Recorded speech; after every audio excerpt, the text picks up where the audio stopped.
everyone! Welcome to another episode of Voicing Artists' Original Characters! Let's get started! Okay, so our character here today is Lady Neera by artist Obadiah. This character is a commander of an empress. Now, we have a little bit of personality traits and background for her, but not much, so we're gonna get to play around with this one. As a commander of the Empress, she is battle-hardened. In whatever universe she's in whatever Empress she serves, she is in charge of some sort of military force. You can see she's got battle scars, so she's definitely been in fights, enough to where she can hold her own, probably has a good amount of muscle tone to her, probably has some skills and some knowledge in hand-to-hand combat, and maybe some weapons as well. She's done a lot of training in her life. The points we got about her personality are she has a deep but melodic voice, which is very interesting way to describe that. She doesn't talk very much, and she, although more on the hero side of a personality, is sadistic with her enemies. That in particular struck my fancy. So we're gonna definitely use that when it comes to maybe a little bit of rage or something like that. We'll see. I also want to take into consideration the deep but melodic voice, since that was given to us in particular. So we'll be a little bit lower in our vocal range, and we'll try a bit to be more consistent in our pattern and a bit more smooth in our speaking so that we can harness that rhythm and melody. I like the fact that she doesn't talk much. She's also strong, righteous, tough. All of those things are very understandable when it comes to more of a commander, military type figure. Especially that she's supposed to be a little bit on the hero side or more towards the good side of things, with the fact that she is righteous and strong and tough go in line with being someone who's battle hardened. What I see from this main drawing that you're looking at here is a strong-willed individual, a steadfast individual, a determined person, a courageous person, a leader. She's a commander, right? She's definitely in charge, so she has to know how to lead. She's definitely courageous, because you're not a leader if you're not willing to throw yourself into battle before the rest of your teammates. Captain of a ship is the last one on the ship when everyone else leaves. They go down with the ship. I think that's courage. Steadfast, strong-willed, determined. I think those three in particular are about the fact that she's not going to back down. It doesn't matter if she's obviously going to lose. It doesn't matter if she will die in the scenario. It doesn't matter. It is her job to be in charge, and she will not back down to save her people or to do the right thing. Now, there are two words in particular that I think are very important for what I get from this drawing. The first one is proud. And when we think of proud, we often think of it in a negative way, because we're thinking of it in association with the whole 7 deadly sins jazz. Pride is a deadly sin. To be arrogant, to be egotistical is a bad thing, and usually associated more with villains. But pride in and of itself is not negative.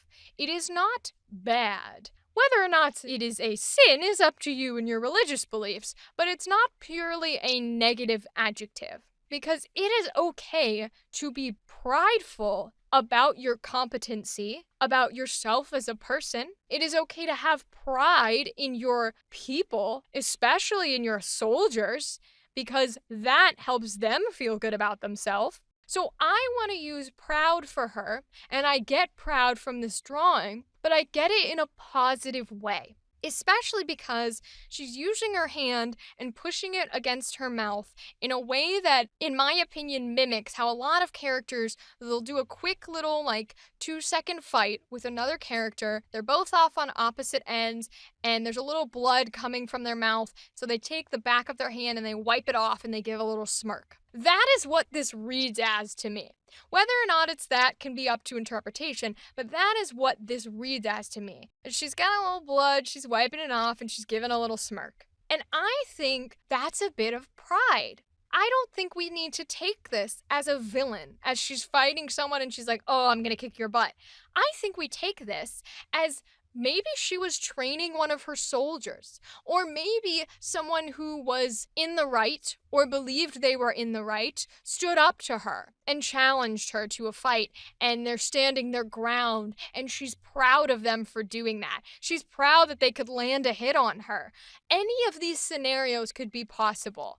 I just want to take this pride, that smile on her face, her wiping blood off, as a sign that she is so grateful and so exhilarated that the people she commands, her soldiers, the people she protects, the civilians, the people she works for, the Empress, are something that she believes in, something that she is prideful to be able to support and to be able to protect and to be able to put her faith in that they can do their job and learn their training and be good soldiers and save each other.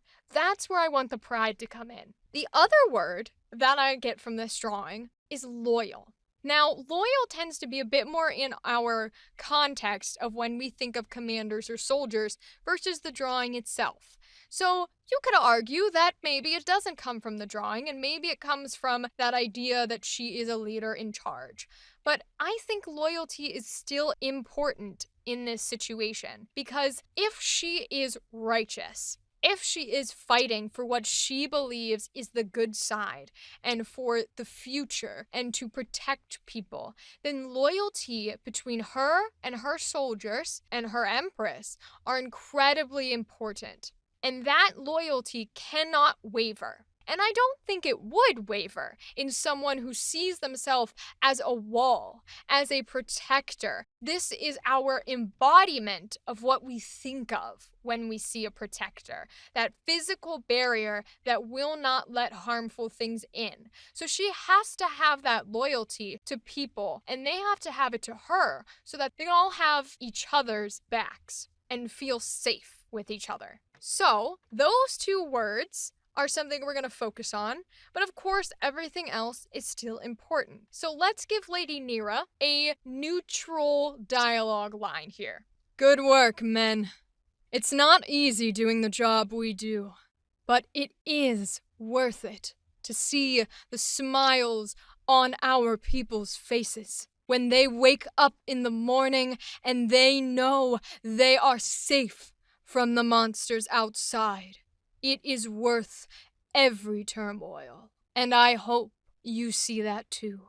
Yes! Oh, I love the low voice. We have not gotten to do a lot of truly rich, deep-voiced characters, if any so far, and she is a beautiful, deep, rich voice. Now, here's an interesting tidbit. A lot of the times when I do deep voice characters, I do it a little differently. And that's because, as you have heard in this series and as I chat, my voice is relatively high-pitched. This is my natural speaking voice, and it's not particularly conducive to low-voice characters. So when I was able to work with Lady Neera, I was a little nervous.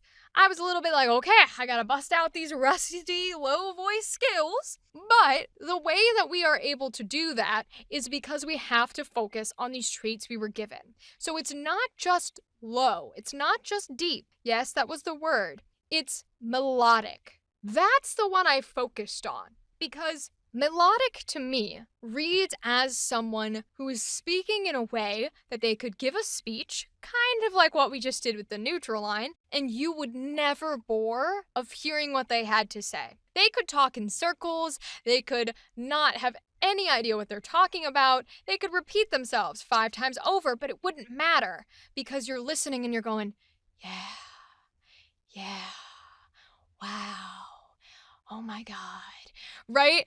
And that's all that your brain is comprehending. And so when I went deep, there's another voice that I do that tends to be more gravelly. It tends to be more smooth. It tends to be more liquidy, fluidy. I wanted to avoid that because to me, even though we might describe melodic as fluidity, that's not what melodic means in her case. Because you don't want to be fluid when you're giving a speech. You don't want to be fluid when you're trying to be a wall of protection for people. When you are commandeering soldiers, you don't want to be fluid. You need to be that force. You need to be that one that they look up to and know you will bend but never break. So you don't want that fluidity. So how do I take that note of melodic, where people think that they immediately associate it with that movement and that flow, and how do I use that for her in a way that's not so fluid? Because her character and her personality doesn't quite fit it. So what I did was I took that low, deep voice and I grounded myself so that every sentence is full. And every sentence is in that same register and stays exactly stasis, so that it's almost a monotone, but in more of a melodic way. Because you're going, oh, it's very consistent. It's very simple. I like it. And that's where you get your melody from. So it's a weird little tidbit. It is a technical note about how to do things with your voice, but everybody will do that differently. So someone else might not even do that kind of method, but that's where I took it from, especially because deep voices are a little harder for me. Now, let's get into the fun, emotional stuff. So we will start with happy. I think happy is going to be around the same route of where our neutral line was. I think she would be happy when she feels like she has done her job, her soldiers have done their job, and she has protected the people. I also think she would be happy if one of her soldiers, who maybe was a little more green, a little more new to everything, but he was genuinely trying his best, did something incredible and lived up to his potential. I think both of those scenarios would be wonderful happiness, and I think they would tie in our positive association of pride as well. So let's see if we can do that for Lady Neera. Men, we have succeeded! Look around you! All our people are safe. You have grown. You have proven that your training and your dedication was worthwhile, and I am proud to be your leader. Welcome to the new world. Welcome! Yes!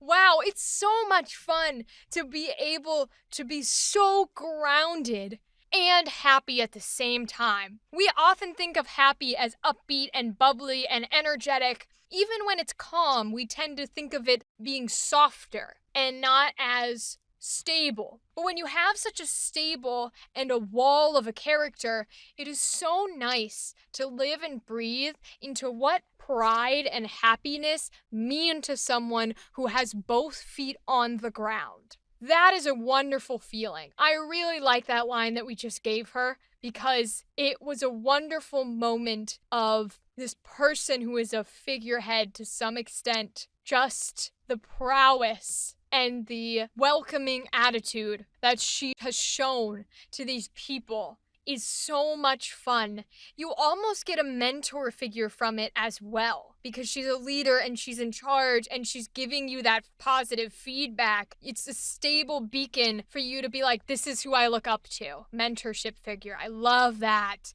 Love it.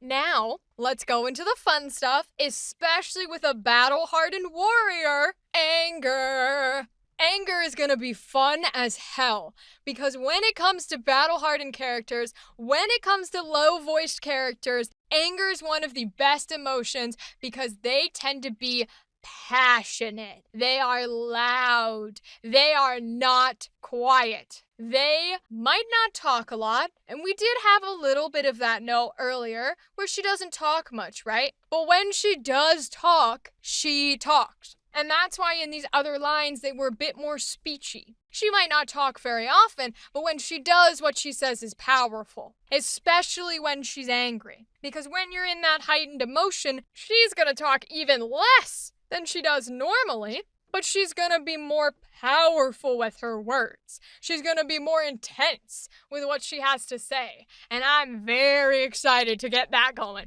So let's think here. If she's angry, it would have to be because someone was doing something unlawful. Someone was doing something evil, perhaps. something that was horrible to the citizens, something that was hurting the innocent people that she protects, that the law protects. Maybe it was a soldier who did something underhanded or twisted. That would be an incredible amount of anger, because how dare you be a part of the association that she represents and she believes in, and every other soldier believes in, and you are this rotten apple being disgusting to the people you protect.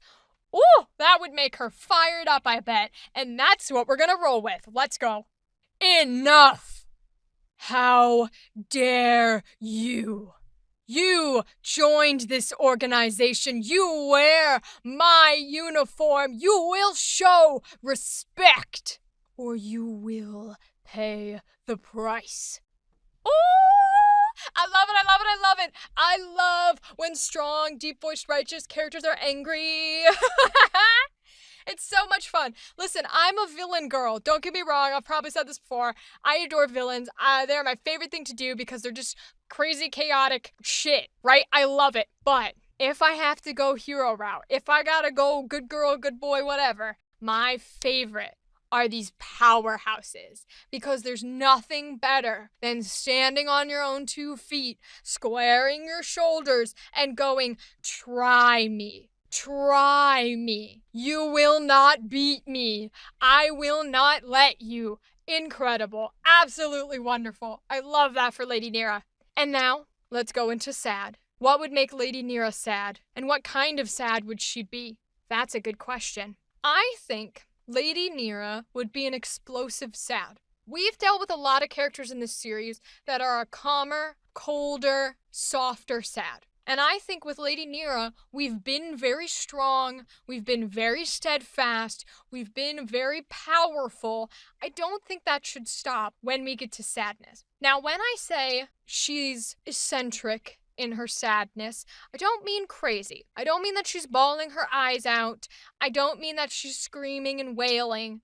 I think she still has a righteous sadness. I just don't think that she's quiet about it. I don't think she's the type that hides her emotions, even though a lot of times characters like this would be the type that hide their emotions and put on a front. I don't get that from Lady Neera. I see the smirk on her face. I see these sketches and things of that nature, and I don't get that from Lady Neera. I really don't. Now, there was also something that we didn't pull into anger. We didn't bring into the anger the fact that she's sadistic with her enemies. So here's what I'm thinking. We pull that into our sadness. What? Crazy! How does that make sense? Exactly. I think the way that we can pull sadness out of Lady Neera, because she does feel these emotions, she doesn't put up a front, but that doesn't necessarily mean that she can't hold her own, because she can't break down. She's in charge. She needs to be able to stay in charge. So it makes it a little bit more difficult to do sadness, because although she might not hide it, she also has to stay composed, and she also wouldn't be necessarily sad by someone dying that's close to her, because it's war, it's battle, right? So how do we take all of this? How do we take the composure, but also not make it fronting and not make her a composed sadness like all of the previous characters? How do we make her intense with this sadness emotion and yet also still be a little composed, but without doing it too much, right? How do we do this? I think if we go for the idea that she has found out that someone who was on her side, someone who was trusted, someone who she had faith in, utter and complete faith, has betrayed her, I think this would pull the sadness we want. Because in some other characters, this would pull immediate anger. They would be pissed beyond belief and want to kill that person. And I think we will pull that in with Lady Neera. That's where we get a little bit of the sadistic to her enemies from, because they have gone from hero on her side to enemy very clearly. But I think that first and foremost, having someone that she genuinely believed in turn out to be this horrible, untrustworthy, deceitful character would be heartbreaking to her. And then I think it would be angry. So let's do a little bit of tying them both in. Ooh, first time for everything. I trusted you. I trusted you. With the fate of our people, I let you in. I gave you access. I believed in you. I believed in you. But if this is where you stand, then I will be the one to rip you limb from limb so that you can stand no longer. Yes, Lady Neera! Oh my god, get it! I love starting from that sadness and channeling into that sadism because this person that she trusted is now her enemy, the ultimate betrayal, the ultimate villain. I love that because it's a pure brokenheartedness. And then it gets not mended, but it's almost a bit of what we did with Iceland, but in the opposite way. Whereas Iceland's sadness came from the fact that she was the cause of an issue. I think Lady Neera's comes from the same place. We went with the idea that she trusted this person and clearly gave them access to things that they needed to do their evil plot. And she notes when she's sad that it's her fault. She gave them things. She trusted them. But rather than that turning into the sadness, that starts with sadness and then goes back into her other traits of powerful, of strong, of commandeering, of sadistic to those enemies, of being the protector and the wall. Lovely experiment, lovely time, and thank you to Obadiah for letting us play with Lady Neera today. And that is all for this episode today. So remember to go follow Obadiah in the description below. Subscribe if you want to watch us play with more characters and you want to play around with me. And I can't wait to see ya on the next video. Goodbye!